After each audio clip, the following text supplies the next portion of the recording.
Bien, el senador Ernesto Sanz, candidato a presidente por el radicalismo dentro de la coalición o alianza Macri con Macri y con Carrión. Frente Cambiemos. Frente Cambiemos.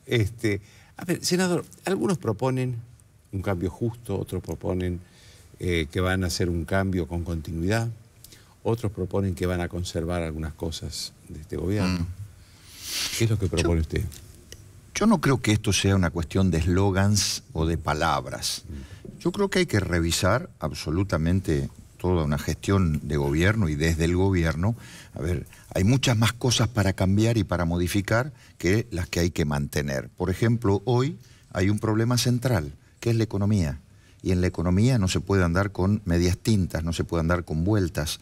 Hoy hay un modelo que se está agotando y ahí no se puede hablar de continuidad, porque si uno habla de continuidad, como habla el gobierno, el oficialismo, como lo ha dicho el propio ministro Kicillof, la continuidad trae las mismas consecuencias en términos de inflación, 35% de inflación, en términos de caída de la competitividad y de la rentabilidad, sobre todo de las economías regionales. Hacer lo mismo en economía supone trabas, resoluciones incomprensibles que generan obstáculos para una economía normal. Estoy recorriendo el país, Joaquín. Hablo con pequeños y medianos productores de toda la Argentina. Hay situaciones que inclusive hay que contarlas para que la gente sepa qué es lo que está pasando. En mi provincia, en Mendoza, el jueves pasado, frente a más de 300 pequeños y medianos productores vitivinícolas, el representante del sector no pudo terminar de contarnos a nosotros, estábamos con los legisladores nacionales, porque se quebró en llanto. Y dijo algo porque que... no pueden exportar casi nada. No, porque se están fundiendo. Porque se están fundiendo los pequeños y medianos productores de este país, ya sea de fruta, de vides, de yerba mate, de azúcar, de tabaco, de algodón, de lo que le ponga, en cualquier economía regional, se están fundiendo. No hay más unidades económicas rentables, las pequeñas y medianas. ¿Y quiénes son los que están de alguna manera aguantando? Los que tienen más espaldas, los grandes. Pero también a los grandes les llega. También los grandes productores están sufriendo las consecuencias, porque las condiciones de la economía son condiciones que van en contra de cualquiera que quiere producir en la Argentina. Alta inflación, altos costos internos, tipo de cambio que dejó de ser competitivo, falta de crédito. Hoy ir a tener un crédito significa tener un descubierto en un banco, y el descubierto en un banco, el propio gobierno, para evitar que la gente se vaya al dólar, subió las tasas de interés. Las tasas de interés hoy son prohibitivas. Ahora, no es que suba las tasas de interés para los plazos fijos, porque mire cómo lo venden. Subieron las tasas de interés para los plazos fijos para tratar de captar dinero, pero lo que no se dice es que esa tasa de interés, cuando sube, también sube la tasa de interés que se le cobra a los clientes de los bancos. Y el crédito hoy no es como el crédito con carpeta, además, no, descubierto, el crédito en descubierto. Y eso hace que la economía tenga una grave recesión. Se está perdiendo empleo privado y el gobierno pretende reemplazar el empleo privado por empleo público. Ahora, senador, ¿cuál sería su política económica para cambiar esto? Primero, combatir la inflación. Primero, combatir la inflación. Para eso hay que recomponer el INDEC. Llevamos 9 años casi de un INDEC intervenido, que no solamente le ha hecho daño al índice de precios al consumidor, que es el que se utiliza para saber cuál es el índice de inflación, sino que hoy se perdieron todos los datos estadísticos en el país. Se perdieron las estadísticas. Recomponer el INDEC, primera estructura, porque no se puede combatir lo que no se conoce. Segundo, vamos a dejar de darle a la maquinita a hacer billetes. La inflación tiene un alto componente monetario de que este gobierno hace rato perdió el superávit fiscal que tuvo en los primeros años, y desde que tiene déficit se financia con cajas artificiales. Primero lo hizo con la plata de los jubilados, después lo hizo con el Banco Nación, después con las reservas del Banco Central, y ahora, al final del camino, con la peor de las financiaciones, la maquinita de hacer billetes. ¿Cómo se reestructuran los gastos del Estado? Sin necesidad de hacer ningún ajuste, como dice el gobierno. Ojo que vienen los del ajuste. No, el ajuste lo está haciendo el gobierno hoy. No hay peor ajuste que una inflación de 35 puntos. No hay peor ajuste que condenar a esos productores a fundirse. Entonces, ¿cómo se hace la reestructuración de gastos del Estado? A ver, usted sabe que hoy el gobierno está subsidiando el dólar ahorro. y que son miles de millones de pesos, que el gobierno está subsidiando el dólar turista, el dólar Miami, está subsidiando a los turistas y esos son miles de millones de pesos, que el gobierno sigue subsidiando algunas tarifas de gas y de luz en lugares pudientes y esos son miles de millones de pesos, que el gobierno está gastando miles de millones de dólares, no de pesos, para importar gas y petróleo y combustible, el mismo que podríamos estar sacando de nuestro subsuelo. Todas esas cosas suponen un proceso de reestructuración de los gastos del Estado. Ahí, para volver al superávit fiscal y de esa manera poder dejar de darle a la maquinita de hacer billetes. Y lo tercero, porque la inflación tiene un componente también de oferta y demanda de bienes y servicios. Y para tener una oferta de bienes y servicios que sea potente, no solamente el consumo es el que la dinamiza, sino también la generación de riqueza, la generación de productos, la generación de bienes. Hoy los productores de trigo no saben si sembrar o no sembrar, y esto repercute directamente en el primer año del próximo presidente. Por eso es que le están pidiendo a Scioli que se defina, como a todos los candidatos a presidente, para saber qué hacen los productores ahora. Porque todos los candidatos deberíamos definirnos respecto a qué pensamos hacer con la producción agropecuaria. Yo quiero eliminar retenciones de las economías regionales, a cero.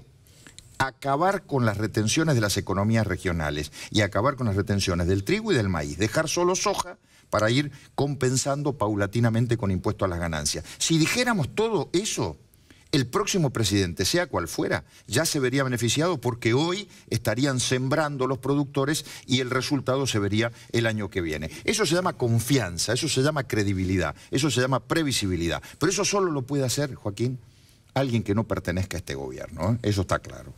¿Qué haría con el cepo al dólar? ¿Lo levantaría? Claro que lo levantaría, pero eso no se puede hacer desde el primer día y de un día para otro, ¿eh? Ojo. Yo creo que el cepo al dólar tiene que ver con la confianza que genera otra vez volver a nutrirse de reservas, otra vez tener dólares.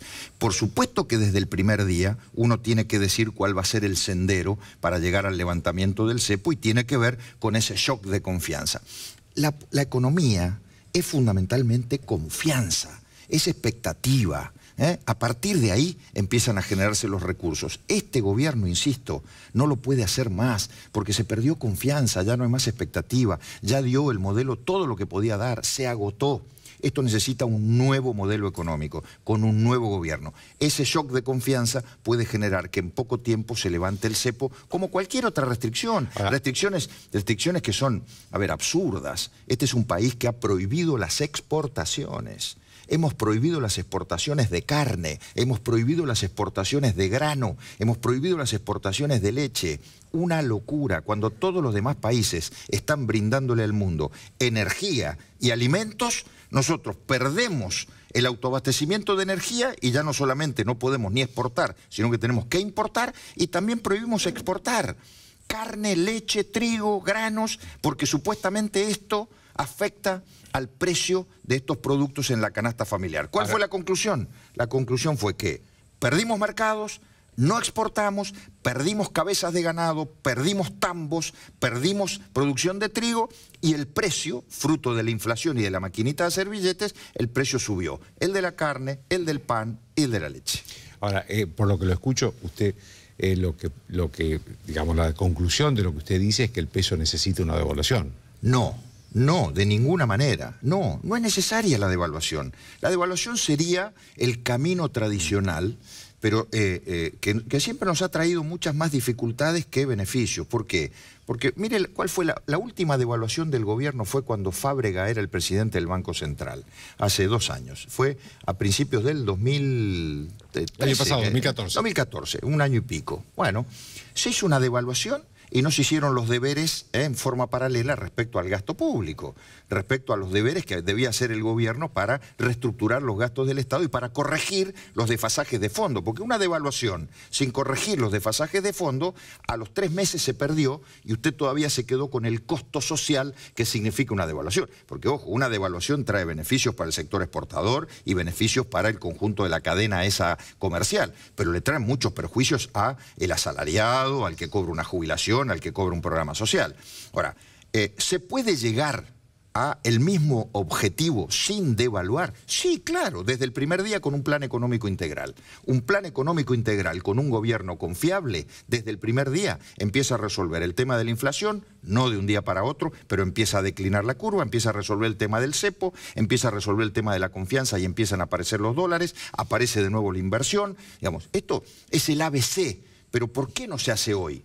Porque este gobierno ya se quedó encerrado en un esquema del cual no puede salir, un esquema perverso que creó el propio gobierno. El gobierno incluso está encerrado en un esquema de no endeudamiento que es hasta contraproducente para el país. Hablan de que no hay que endeudarse. Mire, los países desarrollados buscan crédito, pero crédito para infraestructura, crédito para el desarrollo, crédito para generar autopistas, para generar mejores puertos, más logística. Hoy el transporte de nuestros productos es tan caro por culpa de la logística del transporte, que de las vías terrestres, que encarece y le quita competitividad a la economía. Nosotros ni siquiera podemos ir a tomar crédito porque este gobierno dice que eso es ideológicamente impuro. Una locura, una barbaridad. Déjeme hacerle una última pregunta que me parece importante. ¿Qué le dice usted a los que critican un poco a la oposición porque está muy dividida frente a un peronismo gobernante que ha logrado unirse? Mire, el peronismo gobernante ha logrado unirse y eso le ha servido para perder todas las elecciones.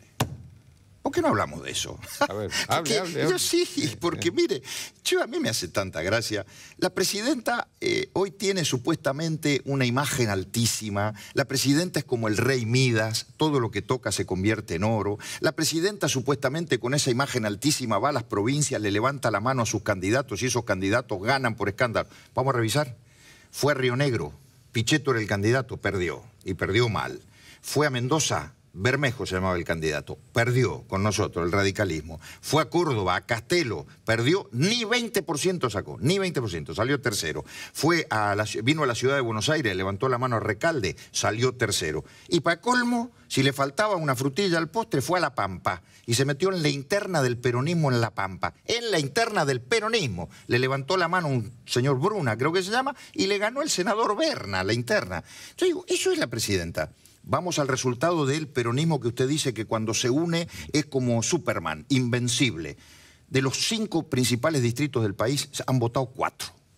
Votó Córdoba, votó Santa Fe, votó la Ciudad de Buenos Aires y votó Mendoza. En Córdoba, en Santa Fe y en la Ciudad de Buenos Aires salieron terceros. Y en la provincia de Mendoza eran gobierno y perdieron el gobierno.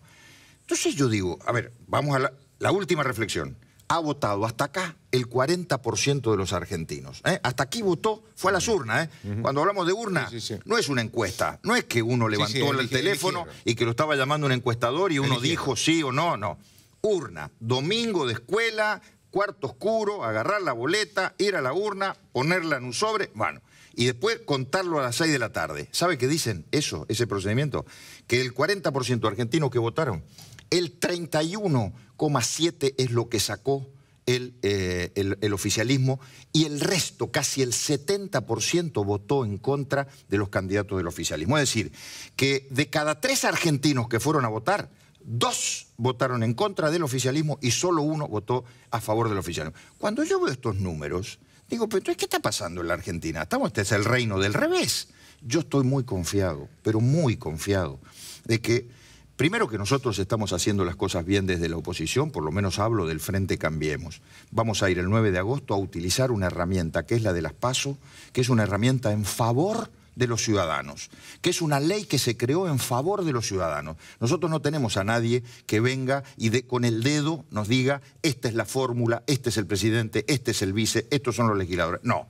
Nosotros somos 3 partidos políticos, el radicalismo, el PRO y la coalición cívica, que vamos a ir a competir. Y el ciudadano es el que nos va a decir quién es el encargado de conducir este proceso a partir del 9 de agosto y todos nos vamos a encolumnar ahí. Y además, creo que este frente está en condiciones de hacerse cargo de esto que votaron ya el 40% de los argentinos, que es una mayoría social que quiere cambiar en la Argentina.